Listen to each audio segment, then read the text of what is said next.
100%. You take one of those guys, and at that point, I'm waiting on outfield the rest of the way.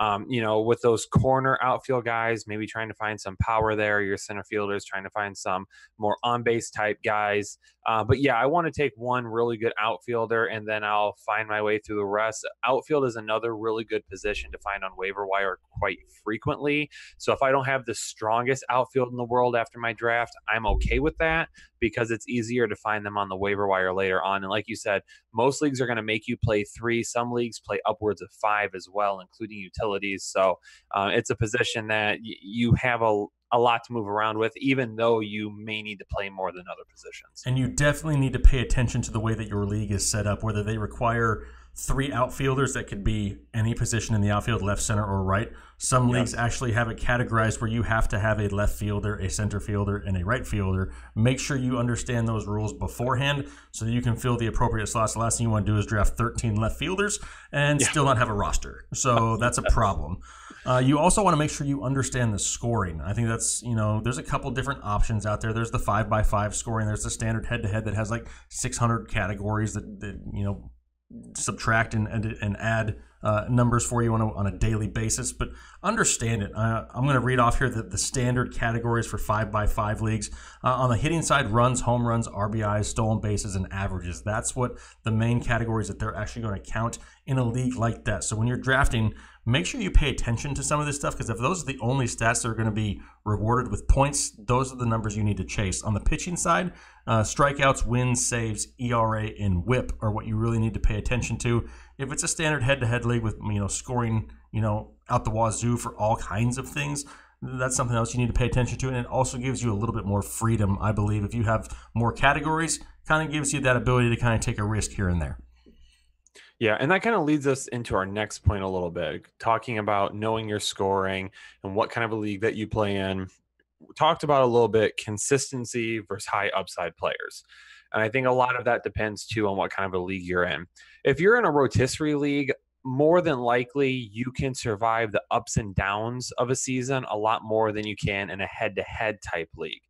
So 162 games in a season. It's a lot of games. Almost every single player is going to have cold streaks where 1-2 weeks, maybe a little bit more, they just disappear. If you're in a head-to-head league, you need to focus on consistency as much as possible, because if guys disappear for a week here or there and they're a main cog in your lineup, that's a chance where you're going to lose a week. And whether you play where the entire week is one loss or each category is a win or a loss, it can really do a lot to hurt you, because it doesn't focus on the overall season as much as like a roto league would. In a roto league, you can try to focus on more upside, higher upside players, because you can navigate those ups and downs a little bit better, because it really does capture the entire picture of a season. So, I mean, if you have a bad week in the middle of May, but you had really good weeks all around it, that's fine. It's not like you're taking a loss on that 1 week. It's all going to transition over and be fine at the end of the season and even itself out. So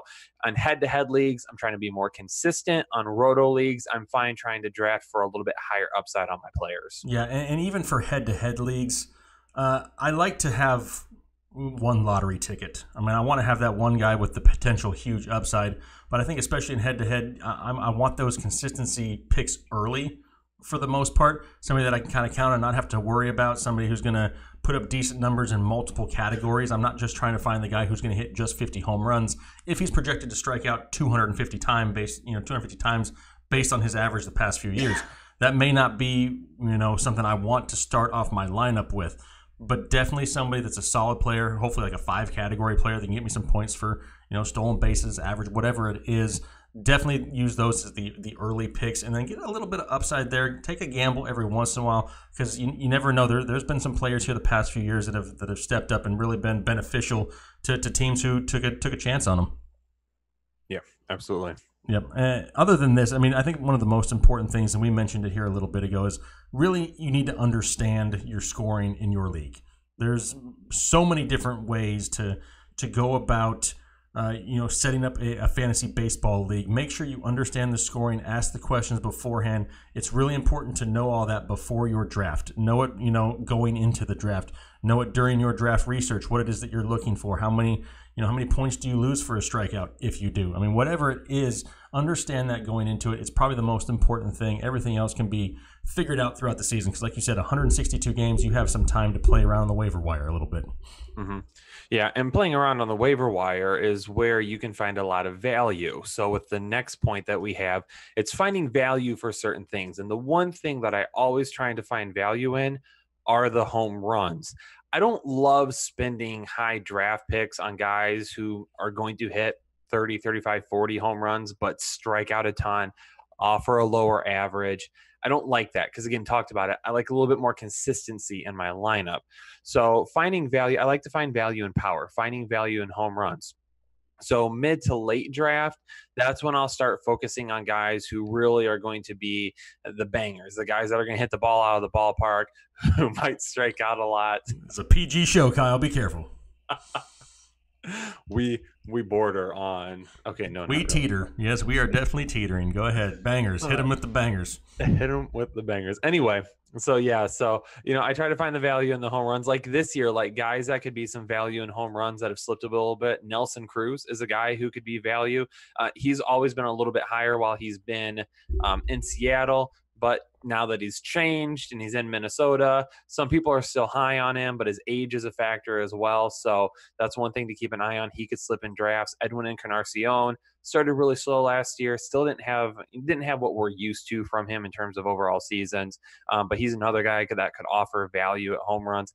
I always try to find value at first base as well. If I don't get like a Paul Goldschmidt type player at first base, maybe. Sorry. What is that from? That's from Gold member Austin Powers. Watch it.